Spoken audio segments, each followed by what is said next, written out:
नमस्कार, आज की खबर में आपका स्वागत है। मैं हूं आपके साथ शिखा मेहरोत्रा। शुरुआत करते हैं उत्तर प्रदेश खबरों की। अंबेडकर नगर में सीएम योगी आदित्यनाथ के आदेश को निकाय प्रशासन पलीता लगा रहा है। ठंड का सितम लगातार बढ़ता जा रहा है। राहगीर और स्थानीय नागरिक ठंड के सितम से ठिठुर रहे हैं। जिला मुख्यालय से लेकर ग्रामीण अंचल तक सभी अलाव की समुचित व्यवस्था नहीं की गई है। निकाय प्रशासन की लापरवाही का खामियाजा राहगीर और स्थानीय निवासी भुगत रहे हैं। तो वहीं अलाव न जलने से स्थानीय निवासियों में आक्रोश व्याप्त है। हम लोग अपने सुविधा से इसको जलाए हैं। तो अलाव न जलने किन समस्याओं का सामना करना पड़ा है? जैसे राह चला और ये जिला अस्पताल में मरीज वगैरह आते हैं, इसीलिए जैसे अगर सरकार से यही निवेदन है कि हर चौराहे पे और या मुख्यालय के सामने लकड़ी सुविधा हो। इसके बाद हर आदमी आने जाने वाला सब राही वाले जो है मतलब तापने के लिए व्यवस्था की जाए। उत्तर प्रदेश सरकार के सिंचाई एवं जल संसाधन मंत्री स्वतंत्र देव सिंह आज एक दिवसीय दौरे पर बहराइच पहुंचे, जहां उन्होंने जल जीवन मिशन द्वारा बनाई गई पानी टंकी का उद्घाटन किया। नलकूप निरीक्षण के बाद मंत्री स्वतंत्र देव सिंह ने सरकार की योजनाओं से लाभान्वित किसानों से चर्चा की और उन्हें प्रमाण पत्र सौंपे। मंत्री ने बताया कि केंद्र और राज्य सरकार की योजनाएं गरीब तक पहुंच रही है, जिससे उनका लाभ गरीबों को मिल रहा है। साथ ही लघु सिंचाई विभाग से मध्यम, उथले और गहरे पंप लगवाए जा रहे हैं, जिसमें किसानों के लिए विशेष छूट है ताकि हर किसान के खेत तक पानी सुगमता से पहुंच सके। अभियान एक तरह का एक सबसे बड़ी परियोजना है आदरणीय मोदी जी के नेतृत्व में, क्योंकि वो गरीब परिवार से निकले हुए हैं, गरीबों के दर्द को समझते हैं। शौचालय का काम, आवास का काम, बिजली का कनेक्शन, गैस का कनेक्शन, अन्न वितरण, प्रधानमंत्री बीमा योजना, किसान सम्मान निधि। अब मेरा जल जीवन मिशन के माध्यम से लगभग 75% गाँव को हम लोग टच कर दिए नल कनेक्शन से, और सभी को शुद्ध पानी मिले। थोड़ा कठिनाई हो रही पाइपलाइन बिछाने में, टेस्टिंग करने में, लेकिन जल जीवन मिशन से आज मैं इस गांव में आया हूं। मैं देखा इस गांव में सभी जगह टोटी भी लगे हैं, पानी भी आ रहा है, लोग संतुष्ट भी हैं। इसी तरह सभी गाँव का फिजिकल स्थलीय निरीक्षण भी हो जाता है कि गाँव को कोई कठिनाई है तो फिर उसको सुधारेंगे।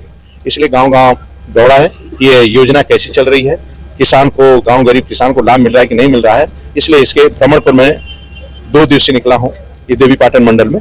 आज बहराइच के गांव को चेक कर रहा हूँ, श्रावस्ती करूंगा, बलरामपुर करूंगा, गोना, ये सबको एक बार एक गांव का थोड़ा चेक करूंगा कि बरेली के जिला अस्पताल में कर्मचारियों की लापरवाही का एक वीडियो सामने आया है, जहां जिला अस्पताल के कर्मचारी स्ट्रीट डॉग को अस्पताल के कमरे में बंद करके चले गए। कुत्ते ने जब खिड़की से भौंकना शुरू किया तो इसकी जानकारी स्थानीय लोगों को हुई और उन्होंने अधिकारियों को खोजना शुरू कर दिया, लेकिन रात होने की वजह से कोई भी जिम्मेदार अधिकारी या कर्मचारी अस्पताल में मौजूद नहीं मिला। लेकिन सुबह होते ही अस्पताल में अफरा तफरी मच गई और अनफानन में कुत्ते को बाहर निकाला गया। वहीं जिला अस्पताल की सीएमएस अलका सिंह का कहना है कि जिस कमरे में वो कुत्ता बंद था उसमें मरम्मत का कार्य किया जा रहा था और ठेकेदार की लापरवाही के चलते कुत्ता कमरे में बंद हो गया। लखीमपुर खीरी बेलराया सरजू सहकारी चीनी मिल में काम कर रहा एक मजदूर खौलते हुए पानी में गिर गया, जिससे वो बुरी तरह से झुलस गया। वहीं इस मामले में चीनी मिल प्रबंधन की घोर लापरवाही सामने आई है, जहां गंभीर रूप से झुलसे मजदूर को उपचार के लिए एम्बुलेंस की बजाय ई रिक्शा में बैठाकर अस्पताल भेज दिया गया, जिसका वीडियो अब वायरल हो रहा है।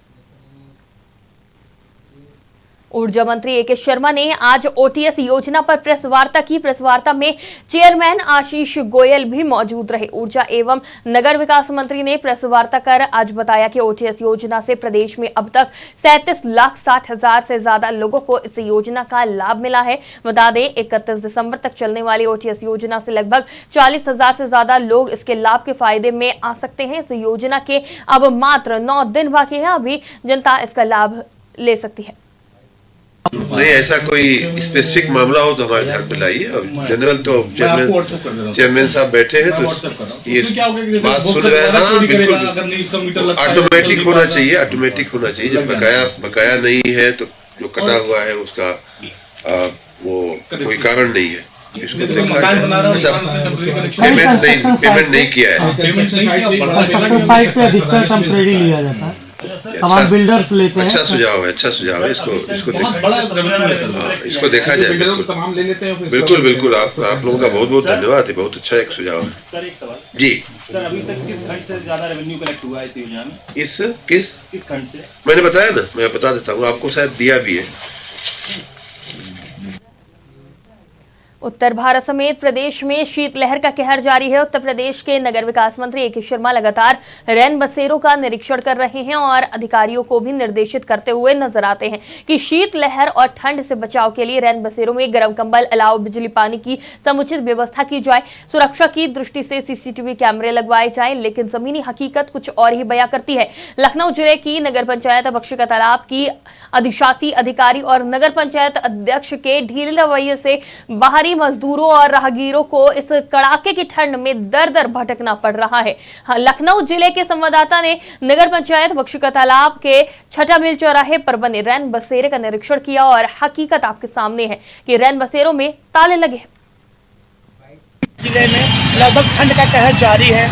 लखनऊ में ए.के. शर्मा जो कि नगर विकास मंत्री, उनके द्वारा लगातार रैन बसेरों का निरीक्षण किया जा रहा है और अधिकारियों को निर्देशित किया जा रहा है कि समय पर रैन बसेरे खोले जाएं, उसमें गर्म कंबल की व्यवस्था की जाए और अलाव की व्यवस्था की जाए। हम इस समय बख्शी का तालाब नगर पंचायत के, जो कि लखनऊ जिले में है। हम वहाँ पर आपको दिखाना चाहेंगे कि यहाँ पे जो है लगभग शाम के 8 बज रहे हैं और यहाँ पे ताला पड़ा हुआ है, जो कि कई स्थानीय निवासी हैं जो यहाँ पे मजदूर हैं, जो कि बाहर से रहने के लिए आए हैं, काम करते हैं यहाँ पे, जो कि निवासी रहने के लिए आए हैं और ताला न खुलने के कारण अब ये इधर उधर भटक रहे हैं। हम इनसे बात करेंगे कि कहाँ के निवासी हैं और कब से यहाँ पे इंतजार कर रहे हैं रैन बसेरों को रहने के लिए। आप देख रहे हैं लखनऊ से आज की खबर। राष्ट्रीय लोक दल प्रदेश सरकार से लगातार गन्ना मूल्य बढ़ाने की मांग कर रहा है, लेकिन सरकार वृद्धि नहीं कर रही है। किसान मसीहा रण सिंह ने चेतावनी देते हुए कहा कि अगर गन्ना मूल्य में वृद्धि और भुगतान नहीं हुआ तो पार्टी के पदाधिकारी और कार्यकर्ता 26 दिसंबर को जालो आंदोलन प्रशासन को ज्ञापन सौंपेंगे। उन्होंने कहा, उत्तर प्रदेश सरकार ने चुनाव में वादा किया था कि गन्ना किसानों को 14 दिनों के अंदर मिलों द्वारा भुगतान नहीं किया गया तो उन्हें ब्याज सहित भुगतान करना पड़ेगा। का मुख्य विषय था कि 26 तारीख को हमारे पार्टी के राष्ट्रीय अध्यक्ष माननीय जयंत चौधरी जी लखनऊ आ रहे हैं। उन्होंने पूरे प्रदेश के कार्यकर्ताओं का आह्वान किया है, विधायक और पदाधिकारी और जिलाध्यक्ष, कि गन्ना मूल्य अगर 23 तारीख तक नहीं बढ़ा तो 26 तारीख को मुख्यमंत्री के दरवाजे पर दस्तक देंगे, उन्हें अपने मांग पत्र दे करके उन्हें अवगत कराएंगे कि गन्ना किसानों का स्वामीनाथन कमेटी के आधार पर गन्ना मूल्य 400 रुपये प्रति क्विंटल किया जाना चाहिए। और लगभग अभी कानपुर की जो गन्ना इंस्टीट्यूट है उसने कहा है कि 311 रुपया बनता है और 1.5 गुना अगर किया जाए तो इनका मूल्य 450 रुपये होता है गन्ना का, 450 रुपया प्रति क्विंटल। तो इन सारी चीजों को लेकर के हम यहाँ से कार्यालय से मुख्यमंत्री जी के आवास तक जाने का मेरा कार्यक्रम है। मथुरा के बीएसए कॉलेज का 68वां स्थापना दिवस और दीक्षांत समारोह हर्षोल्लास के साथ मनाया गया। कार्यक्रम में महाविद्यालय के अवकाश प्राप्त शिक्षकों को भी बुलाकर सम्मानित किया गया, जिसमें अकादमिक और खेलों में प्रथम और द्वितीय स्थान पर रहे कुल 28 छात्रों को मेडल और प्रमाण पत्र भी दिए गए। योगी सरकार एक तरफ जीरो टॉलरेंस की बात करती है, वहीं पीलीभीत में भ्रष्टाचार रुकने का नाम नहीं ले रहा है। न्यायालय के आदेशों को ताक पर रखते हुए करोड़ चौकी इंचार्ज बरखेड़ा थाना क्षेत्र के एक व्यक्ति ने मुकदमा तो जीत लिया, लेकिन उसको हक दिलाने पर शुल्क देना पड़ता है। शिकायतकर्ता ने करोड़ चौकी इंचार्ज पर दूसरे पक्ष से पैसा लेने का आरोप लगाया है। मामला बरखेड़ा थाना क्षेत्र के अंतर्गत आने वाले गांव शहपुरा का है। क्या नाम है तुम्हारा? घनश्याम नाम। कहाँ के रहने वाले? सैपुरा। क्या हुआ? बरखेड़ा करोड़ चौकी। अच्छा, क्या मामला है? खेत का मामला है। क्या? पहले विवाद चल रहा था कोर्ट में जी, कोर्ट का आदेश हो गया जी, थाने गए हम, थाने डीएसओ साहब बोले कि जोत ले हो जाए जी, फिर चौकी गए, चौकी वाले दरोगा जी आ गए धर्मपाल सिंह जी, उसने जोतने नहीं दिया। क्या कहा? पैसे ले लिए, जिन्हें क्या कहीं जाओ अभी नहीं जोतोगे। रायबरेली में अखिल भारतीय वीरापासी सेना ने एक पिछड़ी जाति के प्रोफेसर की बर्खास्तगी के विरोध में कलेक्ट्रेट परिसर में प्रदर्शन किया। साथ ही सिटी मजिस्ट्रेट को ज्ञापन सौंपकर शिक्षक की बर्खास्तगी वापस लेने की मांग उठाई। संगठन के पदाधिकारी ने केंद्र सरकार पर आरोप लगाते हुए कहा कि जो भी संविधान की बात करता है उसकी आवाज को सरकार दबाने का काम करती है।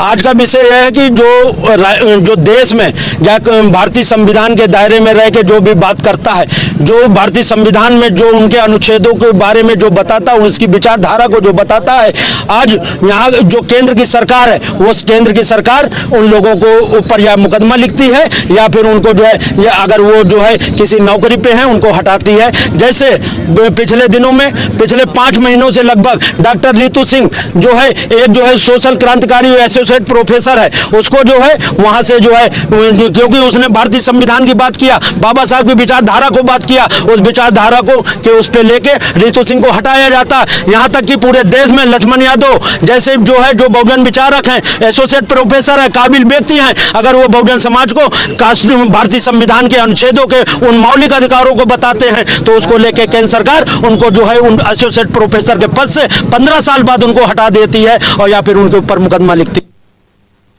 सहारनपुर में समाजवादी पार्टी कार्यकर्ताओं ने जिला अध्यक्ष के नेतृत्व में मोदी सरकार की तानाशाही और लोकसभा एवं राज्यसभा से विपक्षी दलों के सांसदों को निलंबित किए जाने के खिलाफ गांधी प्रतिमा के सामने धरना दिया और राष्ट्रपति को संबोधित ज्ञापन नगर मजिस्ट्रेट को दिया।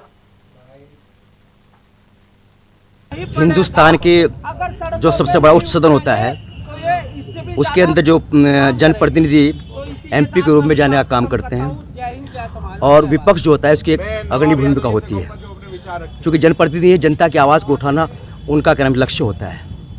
गरीबी बढ़ रही है, आपका भूखमरी के कगार पर क्रम जो है, आप किसान मजदूर कगार पर हैं, आपके महंगाई चरम सीमा पर है और भ्रष्टाचार की सीमा जो है इंतहा पार कर चुकी है। इन सब मुद्दों को लेकर के पार्लियामेंट के अंदर जो हो रहा था, अपनी बात रखने का काम किया था। 142 सांसद पहले इतिहास के अंदर हिंदुस्तान में पहली बार देखने को मिला है। झरेखापुर सीतापुर से खबर है, जहां विकासखंड परसेंडी की ग्राम पंचायत रिखौना में मनरेगा कार्य में ग्राम प्रधान द्वारा जमकर भ्रष्टाचार किया जा रहा है। हरीफपुर प्राथमिक विद्यालय में मनरेगा योजना के अंतर्गत बाउंड्री वॉल निर्माण कार्य के लिए 16.5 लाख रुपए स्वीकृत हुए थे, तो वहीं बाउंड्री वॉल निर्माण कार्य करीब 1 महीने पहले पूर्ण हो चुका है। रंगाई पुताई भी हो चुकी है, लेकिन कागजी कार्रवाई में कार्य को चालू हालात में दिखाकर खिरौना ग्राम पंचायत की प्रधान कमर जहां द्वारा लगातार फर्जी तरीके से मजदूरों की हाजिरी लगाकर पुराने फोटो अपलोड कर सरकारी धन निकाला जा रहा है। इस संबंध में जब पंचायत सचिव लक्ष्मण तिवारी से बात की गई तो उन्होंने बताया, बाउंड्री वॉल निर्माण कार्य पूरा हो चुका है, मैं अभी बाहर हूं, बाद में आकर मुझसे मिल लेना। इस संबंध में डीसी मनरेगा जितेंद्र मिश्र ने बताया कि जांच करवाकर कार्रवाई की जाएगी। राष्ट्रीय स्वयंसेवक संघ खैराबाद ने आज श्री राम लला की प्राण प्रतिष्ठा के लिए अक्षत कलश पूजन की शोभा यात्रा निकाली, जिसमें खैराबाद के नगरपालिका खैराबाद अध्यक्ष प्रतिनिधि अभिषेक गुप्ता समेत नगर के गणमान्य मौजूद रहे। आम जनता ने भव्य स्वागत कर डीजे कॉलेज से यात्रा की गौरी देवी मंदिर तक पूर्ण किया और श्री राम जन्मभूमि कार्यक्रम में खैराबाद नगरपालिका अध्यक्ष प्रतिनिधि अभिषेक गुप्ता ने बताया कि 22 जनवरी को पूरे देश भर में बड़ी दीपावली मनाई जाएगी, जिसको लेकर राम भक्तों में ये भारी उत्साह नजर आ रहा है। उन्नाव में आगामी 25 दिसंबर को तुलसी पूजन दिवस विशाल यात्रा निकाली जाएगी, जिसमें 51,000 तुलसी के पौधे आम जनमानस में निःशुल्क वितरण होंगे। हर वर्ष की तरह नर सेवा, नारायण सेवा और हिंदू जागरण मंच की 25 दिसंबर को निकाली जाने वाली तुलसी पूजन दिवस विशाल यात्रा राम मंदिर और खाटू श्याम जी सहित सैकड़ों मनमोहक झांकियां आकर्षण का केंद्र होंगी। साथ ही यात्रा दोपहर 12 बजे रामलीला मैदान से आवास विकास वृंदावन गार्डन तक जाएगी। आप सबको आगामी 25 दिसंबर को तुलसी पूजन दिवस यात्रा की आप सबके माध्यम से जनपदवासियों को और पूरे देशवासियों को बधाई देना चाहता हूं। और नर सेवा, नारायण सेवा, हिंदू जागरण मंच द्वारा गत वर्षों की भांति इस वर्ष भी आगामी 25 दिसंबर को विशाल तुलसी पूजन दिवस यात्रा का आयोजन किया जा रहा है, जिसमें 51,000 निःशुल्क तुलसी के पौधों का वितरण के साथ साथ भव्य राम मंदिर की झांकी व सैकड़ों महापुरुषों व अन्य झांकियां सम्मिलित होने वाली हैं, जिसमें कि रामलीला ग्राउंड से लेकर वृंदावन गार्डन तक ये यात्रा निकलने वाली है, जिसमें आर्मी बैंड व स्थानीय बैंडों के साथ साथ महापुरुषों की झांकियां सम्मिलित होंगी। मैं आप सबके माध्यम से आम जनमानस से, हिंदू समाज से ये आग्रह करना चाहता हूं कि आगामी 25 दिसंबर को क्रिसमस डे के रूप में नहीं, तुलसी पूजन दिवस के रूप में मनाएं और आम जनमानस अधिक से अधिक संख्या में इस यात्रा में सम्मिलित होकर पुण्य के भागीदार बने। ये यात्रा 2023 की रामलला को समर्पित है। भव्य राम मंदिर का निर्माण पूर्ण हो चुका है। आगामी 22 जनवरी को भगवान रामलला का प्राण प्रतिष्ठा होने वाली है। मैं उत्तर प्रदेश की खबरों में फिलहाल इतना ही। देश और दुनिया की तमाम खबरों के लिए देखते रहिए आज की खबर।